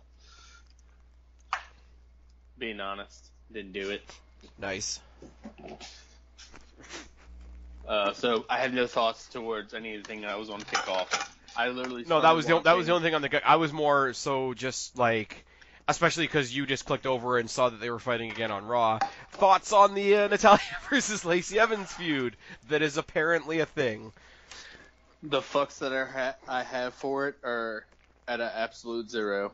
That's true. So, the Raw Women's Championship match, Becky Lynch versus Sasha Banks in the Licorice Cage. I will say, all joking aside and all my opinions of Sasha Banks aside, this is my other tie for match of the week. This, in my opinion, this and Riddle versus Cole were the 2 best matches of the week. I agree. Lot of inventive stuff in this match.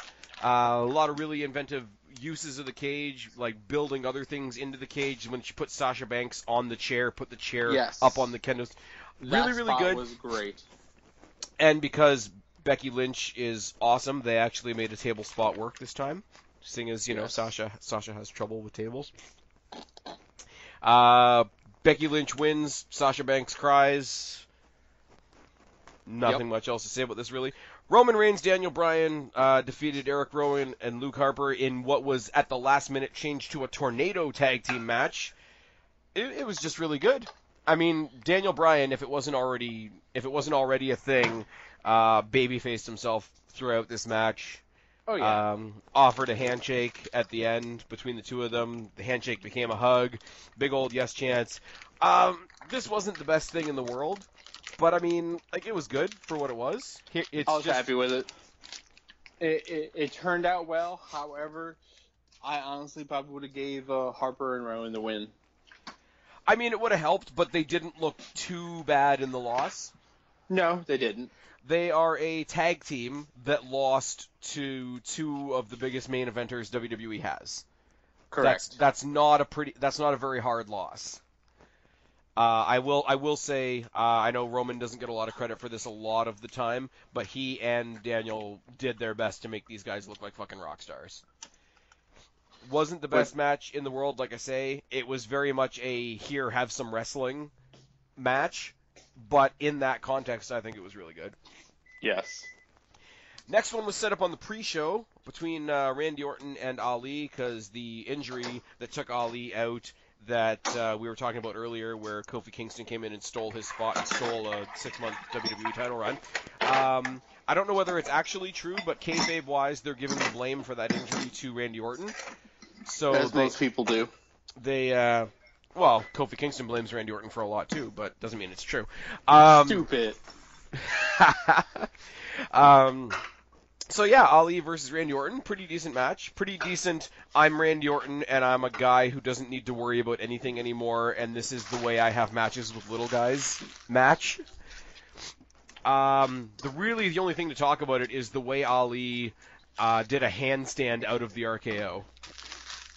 Yes. That was pretty good. Great.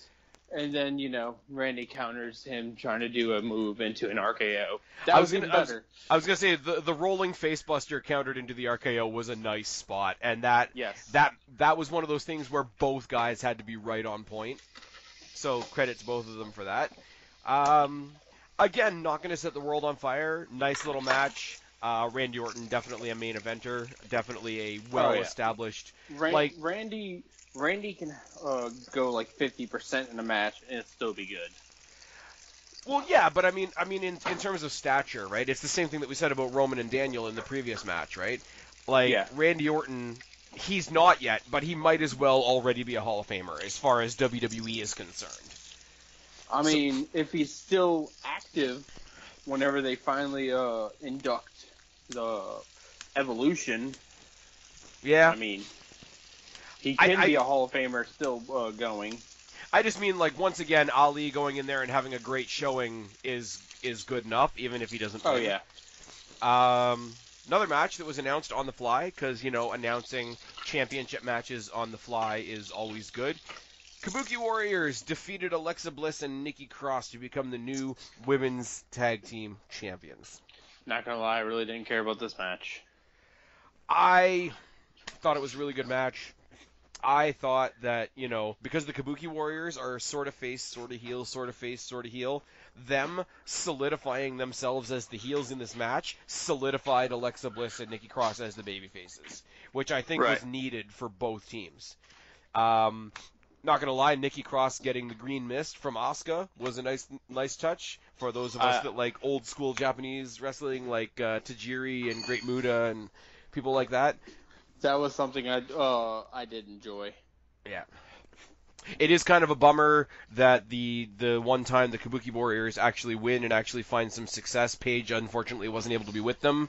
She's recovering from neck surgery once again. She was tweeting a lot, supporting them, etc. They're really good. And the thing that's going to get lost in all this, because it's the popular opinion, nobody's going to give Alexa Bliss and Nikki Cross the credit for their half of this match.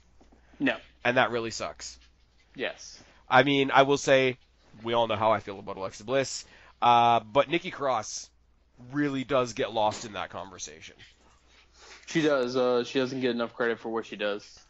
Because she's playing oddball with her partner, but she has to play like the even more oddball who's trying to weird out her opponents while still being partners with the person that she's also weirding out, because it's a very unique dynamic between the two of them, and everybody's like, oh yeah, well, we know exactly, again, much like we were talking about in NXT a while ago, we all know exactly what WWE is going to do. Alexa Bliss is going to turn her back on her the first chance she gets, and it's like, while she was busy proving them wrong with that, they were becoming this sort of like odd, like buddy cop type tag team, and I like them. I hope they stay a tag team. I hope this doesn't break them up.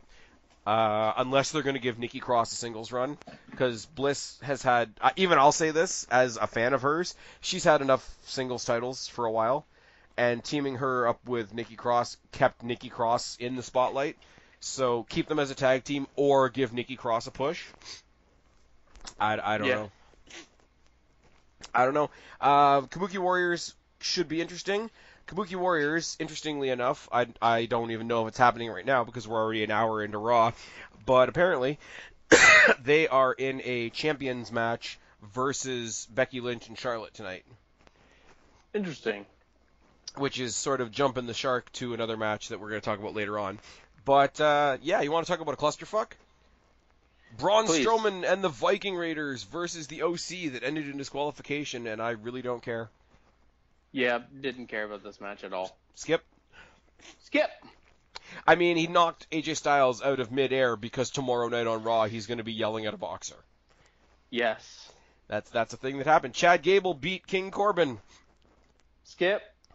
The King decided that Chad Gable is now supposed to be called Shorty Gable, which is one step away from the Shorty G name that WWE has already bought a patent for. Yeah. They have already trademarked the name Shorty G, so it's happening. To the point that when he won the match, the announcer said, the winner of this match is Shorty Gable. Oh, God. Not gonna lie, I love King Corbin, though. Like... Nah. No, I do. I can live without it. What, King Corbin or this match? Both. See, the thing that's going on with Corbin now, right, and even it'll be even more true after the King thing kind of goes away, I think he is a John Cena, in a way. Because for the longest time, we all hated John Cena, we all thought he was a shitty wrestler, whatever, because we were all trying to, and I'm not saying that I love John Cena all of a sudden now, but everybody that was trying to go at John Cena was, because we all like indie guys, we all like nice, long, 5-star technical matches. But as soon as you realize, okay, that's not what John Cena is, I'm not saying you necessarily like him, but you hate him less. And that's just a thing. If people don't agree with me, that's fine. King Corbin is another one of those things. Like, he's a character. He's a caricature. He's a guy. He's there to piss you off and get embarrassed, like he did by Shorty G tonight. Like, he's there to, this is the worst town I've ever been in, SCU ripoff, and then hometown person. Like, he should come to Toronto, talk about how much Toronto sucks, and then get kicked in the dick by Trish Stratus. And that, whatever you call that role, he's good at it. And kind of like, who was I saying? I was talking about Eric Rowan earlier. If you can't do 100 things, just do 5 things really well. In the ring, the simple, like, limited type of style that he does, he is getting really good at. End of Days and the Deep Six are both awesome finishing maneuvers. I agree. They all look nice. And it's like, if he hits it on somebody the same size as him, it's fine. If he hits it on somebody that's smaller than him, it looks devastating. And when he hits it on somebody bigger than him, it looks impressive on his part. So it's one of those moves that fits no matter the opponent. Like, if he hits that on Rey Mysterio, we're going to think that we're picking Rey Mysterio's face up off the mat. If he hit that on Braun Strowman, we'd be like, oh, fuck. Yes. So I think Corbin has a place. It's not the wrestler we want right now, but it's the wrestler we need. And Chad Gable's just a fun guy to watch in the ring. He looks weird. He just looks weird with short hair. Short hair and wearing trunks. Now that NXT has adopted the Cruiserweight Championship, I wouldn't mind Chad Gable going back and participating in that a little bit. Not gonna lie. I see that happening probably. Charlotte Flair defeated Bayley by submission. I'm not gonna lie. We did not pay attention to this match at all. Bayley also cried. Yep. Bayley cheated and then apologized to the referee and then lost and then cried. Yep, that's the so thing. Bayley's back hanging out with Sasha, and because certain things are contagious, she caught loser from Sasha. Yep. Now, let me ask you something. I'm going to ask you what I asked the guys on the Joe Cronin show. I'm going to ask what I asked on Twitter. 6 months ago, Sasha and Bayley lost a title match together. Yes. At WrestleMania. And then they had a famous tantrum in the back after the show. Now, 6 months later, they come to Hell in the Cell and lose 2 title matches. Separately. What do you think the locker room looked like that night? Right. Because I'm an asshole. But that's not all. That was not the end of... Nope. That couldn't be it. That was not the end of the night, Guapo. No, it wasn't. We had a title match. Yep. There was a title match. We had a Universal Championship match. It was a Hell in the Cell match. Yep. It was between Rollins and the Fiend. Yep, yeah, it was. You have any thoughts on this match?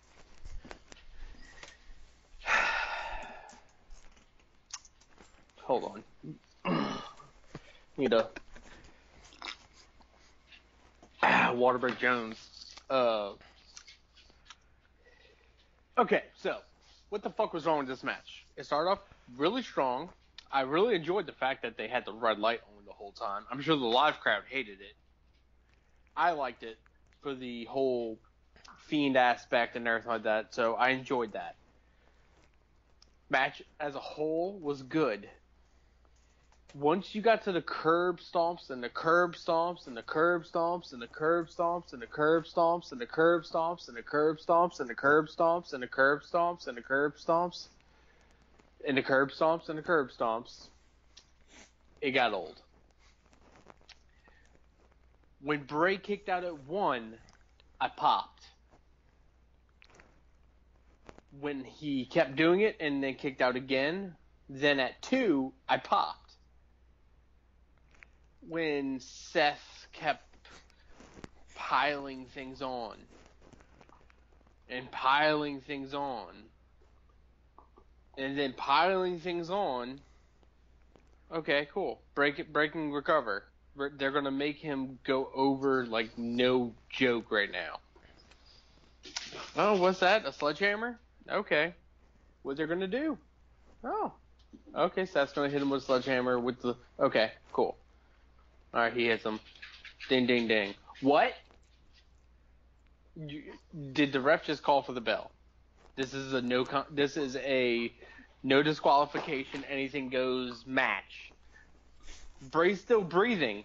The match should still be going. What the actual fuck? A no disqualification in a Hell in a Cell match. In the words of What Culture, Mick Foley almost literally died in the middle of the ring in the middle of a Hell in a Cell match and continued the match. The actual fuck WWE. This is the reason why your fans were chanting and booing and chanting AEW after this match. And chanting for refunds and to restart the match after Bray fucking came back to life and started destroying Seth. Your shitty booking is the reason why Cancel WWE was trending last night. Your shitty booking is the reason why a lot of people are turning off your product. And because you're trying to satisfy a oil-enriched douchebag in Saudi Arabia and set up matches for their show, you make your home crowd and your home people hate your product. You do not do that. If you're going to do anything, make Seth figure a way to get out of the cell and someone come down and help him. Or something. If you're going to call for a no contest or whatever, you figure out another way to do it. However, you booked yourself in a corner by putting the Fiend, your most over character in the company right now, in a Hell in a Cell match with the champion. You could have booked the Fiend against Seth or against Roman or anybody else in a Hell in a Cell match last night that was not for a title, and everybody would have been okay with it. But you booked yourself in the corner, and you took the most shittiest way out. I'm done. All right. So I agree with everything you said. What I don't agree with is not you, but the fans, especially the fans in the arena. They turned on this match before I think they should have.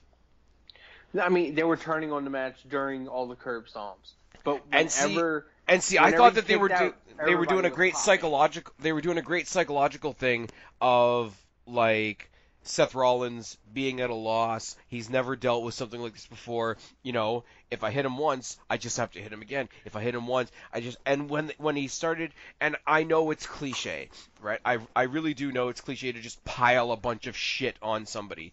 But when he's like, when he did the first headshot with the chair, I sat up. Not so much because it was a brutal headshot, but it is that whole, wow, we haven't seen that in a while. Yeah. The direct headshot, and then driving, like, he didn't, like, battering ram him with the thing, but, like, when he got the ladder out and he drove the ladder into the chair, that was still a cool spot. But because they're typical WWE weapons, they can only have so much effect on a viewer, right? When he started swinging free with the toolbox was when I was thinking, holy fuck. Right? All of that was, and people were booing through that, and that I didn't understand, because that was done relatively well, because that was the horror movie moment where you think you've got him and you stab him right in the chest, and Michael Myers looks down at the knife and still keeps coming after you. Like, that was the ridiculous, oh my god, I shot him, why is he still moving thing. And they were really playing it off like a horror movie, and I loved that bit of it. When Rollins was, like, in the corner, like, almost, and I don't want to get too into hyperbole here, but, like, he was almost doing I'm scared of what I have to turn myself into to beat him, and you saw him, and he looked like he was losing his own shit, he was pulling his hair a little bit, and he looked like he was crying a little bit, he looked like he was freaking out a little bit, and all of that worked. Everything up to the ref calling the match worked for me. And what bummed me out was I saw the drama that they were trying to do, and that getting flushed down the toilet was not. That wasn't on Bray and Rollins, I don't think. The whole Seth Rollins just going for 100 curb stomps. I like the fact that Seth Rollins has got this thing now where, like, the pedigree is in his back pocket. Or when the curb stomp doesn't work, then he pulls out the pedigree. And it's like a last-ditch effort type thing. But just when you've got, like, those are the weapons you pull out for a regular guy. This is not the weapon you pull out for a monster. So a monster, again, going back to the Michael Myers thing, right? Okay, it's not going to be enough just to stab him. Maybe I cut his head off. And his version of cutting the head off was hitting him with 11 curb stomps. I'm almost okay with them bitching out Rollins' finishing move to show how desperate he is against this thing that he's up against. Right? Or not necessarily what he's up against, but not knowing what it's going to take. So if you thought you could kill him with one bullet, you hit him with 3 just in case.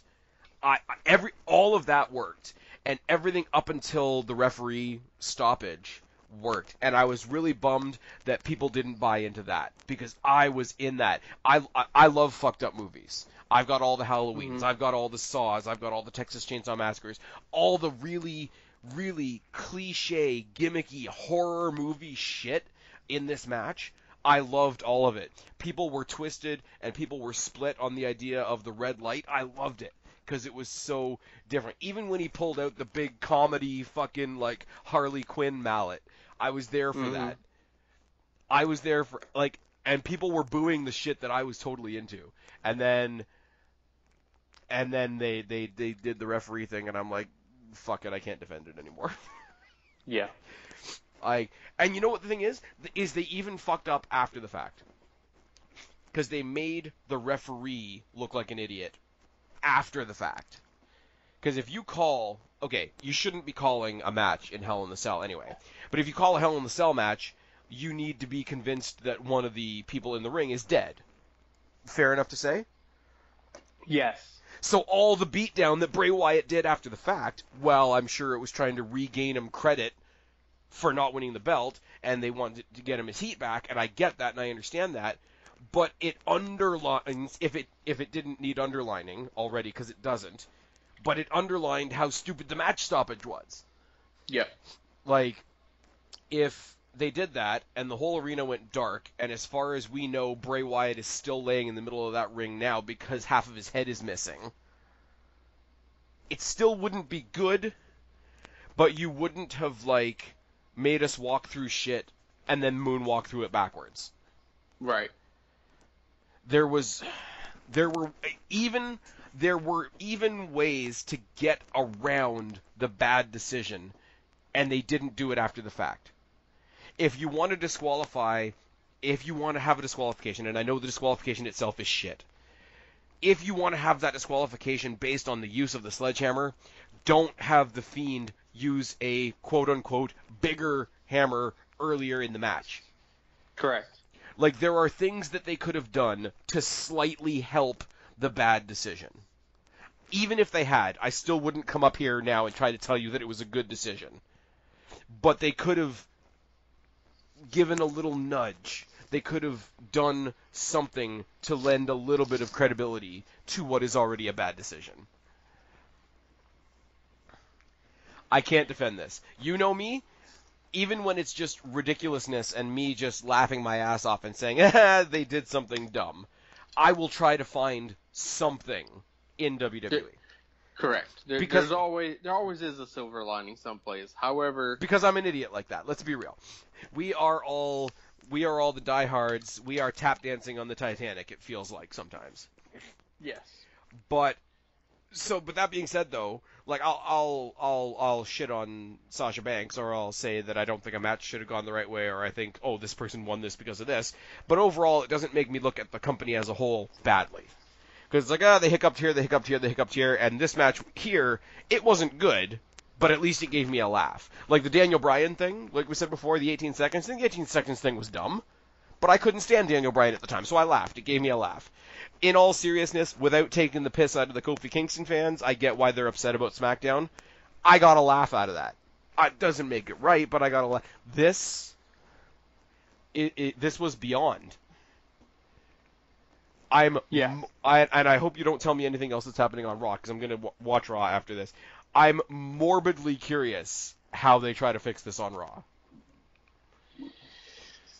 I'm not sure. I have Raw recording too, so I'm going to watch it at some point. Maybe tomorrow.